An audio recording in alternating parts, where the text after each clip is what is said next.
हरभऱ्याचं पौष्टिक कढण आणि चाट बनवण्यासाठी लागणारं साहित्य: अर्धा कप हरभरे, पाणी, हिरव्या मिरचीचे तुकडे, आल्याचे तुकडे, चवीनुसार मीठ, ताक, 1 चमचा तेल, अर्धा चमचा मोहरी, चिमूटभर हिंग, कढीपत्ता, बारीक चिरलेली कोथिंबीर. हरभरे स्वच्छ धुवून घेत भिजवायचे आणि शिजवून घ्यायचे आणि त्यातलं पाणी वेगळं करायचं. आता आलं मिरचीची भरड करायची आणि हरभऱ्याच्या पाण्यात घालायची. आता यात चवीप्रमाणे मीठ आणि ताक घालायचं. आता मोहरी, जिरं, हिंग, कढीपत्ता घालत फोडणी करायची आणि ती कढणावर घालायची. वर आवडीप्रमाणे कोथिंबीर घालायची आणि हे मिश्रण वाफ येईल इतपत गरम करत शिजवायचं.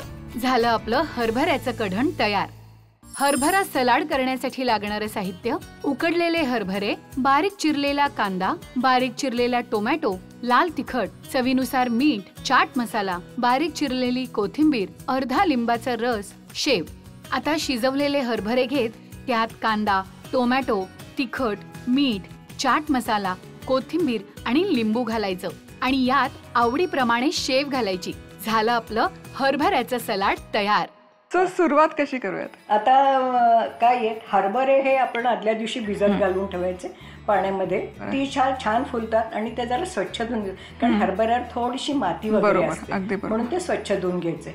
आणि ते धुवून झाले की 1 वाटी हरभरे असतील तर त्याला 4 ते 5 वाट्या पाणी घालायचे, म्हणजे ते उकडले चांगले आहेत. आणि थोडंसं मीठ घातलं ना तर त्या हरभऱ्यांना आपण जे उरल्यानंतर त्या हरभऱ्यांचं काय करायचं ते मी सांगेन. तर ते कढण आणि ते जे पाणी आहे ते आपण गाळणीत उकडून घेतले हरभरे की ते पाणी गार झाला कुकर की पाणी गाळून घ्यायचं आणि ते जे उकडलेलं पाणी आहे त्याला कढण म्हणतात. त्याच्यात आपण आता ही बाकी सगळी प्रोसेस करून काय कढण हे आपल्याला तयार करायचं आहे. आता सुरुवात काय करूयात? हरभरे तर आपण शिजवून घेतलेले आहेत, पुढे काय करूयात? आता काय करायचं आपल्याला, ह्याच्यामध्ये आलं आणि मिरची याचं आपल्याला वाटण घालायचं. अच्छा, तर ते आपण पहिल्यांदा करून घेऊया. अगदीच फार काही पेस्ट करायची गरज नाहीये, अर्धा बोगडा करायचा. आता पुढे काय करूयात? आता आपलं हे जे कढण आहे त्याच्यामध्ये आपण आलं आणि मिरची हे आता आपण ठेचलं ते त्याच्यामध्ये घालायचं. नक्की. काय एक सौम्यसं करती आहे, खूप गरम नको, तिखट म्हणजे गरम आहे अगदी. त्याच्यात आता थोडं मीठ घालायचं. वा, तो जो सुवास आहे ना आता आलं आणि मिरचीचा तो इतका सुंदर येतोय. खरंच छान आलं अगदी. हे झालं. आता याच्यामध्ये ताक घालायचं. काय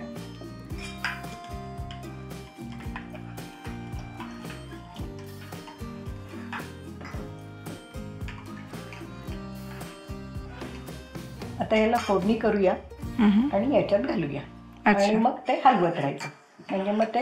अच्छा, आता गॅस नाही आपण सुरू करत, फोडणी घातल्यावरच गॅस सुरू करून गरम करूयात. चालेल, मग आधी आपण फोडणी करून घेऊया.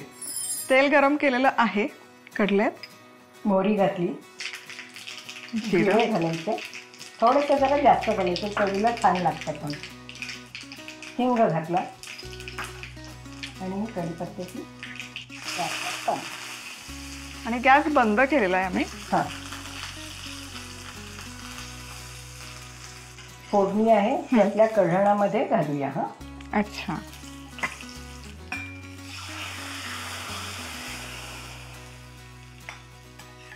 आणि याच्यामध्ये थोडी कोथिंबीर घालते, म्हणजे दिसायलाही छान दिसतं, पदार्थाला चवही छान येते.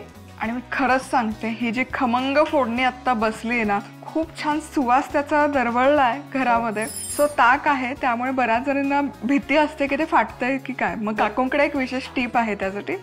ते काय आहे, हे आपण गरम करायला ठेवतो त्यावेळेला ते सतत हलवत राहायचं, म्हणजे ताक फाटत नाही आणि याला उकळी आणायची नाही. पिण्या योग्य झालं की गॅस बंद करायचा. कढण तर बनवून तयार आहे. आता हे शिजवलेल्या चण्यांचं काय करायचं तुम्हाला प्रश्न पडला असेल, पण काकूंकडे त्याचंही सोल्युशन आहेच. हो, आता आपण ह्याच्या 2 प्रकारे मला झटपट आता जे सुचलेले आहेत ते मी सांगते, की आपण ह्याची हरभऱ्याची उसळ सुद्धा करू शकतो. म्हणजे त्याच्यामध्ये फोडणी करून त्याच्यामध्ये काळा मसाला, तिखट, काळा मसाला म्हणण्यापेक्षा गोडा मसाला, गूळ, थोडंसं मीठ, खोबरं, कोथिंबीर घालून अशी उसळ करू शकतो. ती पारंपरिक झाली.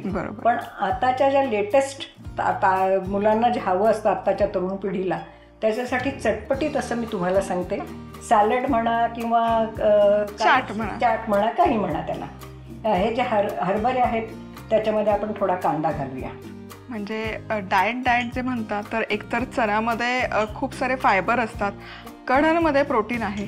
दोन्हीचाही इथे छान असा मेळ आपण जमवून आणलेला आहे.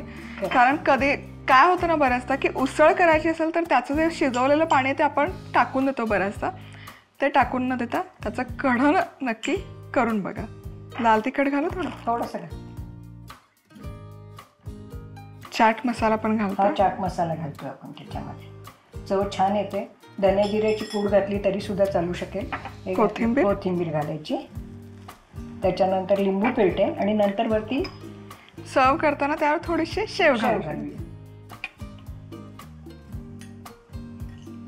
म्हणजे एखाद्या वेळेस जर तुम्हाला जेवण बनवायचा, स्वयंपाक बनवायचा कंटाळा आला असेल तर ते कढण आणि सॅलड यामध्ये तुमचं पोटभरीचं जेवण आरामशीर होऊ शकतं. मस्त. आपल्याला सर्व करायचं आहे. मस्त आणि झटपट रेसिपी. आणि काकू दोनही पदार्थ मस्त झालेले आहेत. कढण पारंपरिक पदार्थ आहे, अगदी पूर्वीच्या काळी आवर्जून बनवला जायचा, पण आता त्याचा विसर पडला. तर नक्की बनवून बघा आणि विश्वास ठेवा, या इतका सुग्रास, सुवासिक आणि फटाफट बनवून तयार होतो आणि मेन म्हणजे पचायला हलका.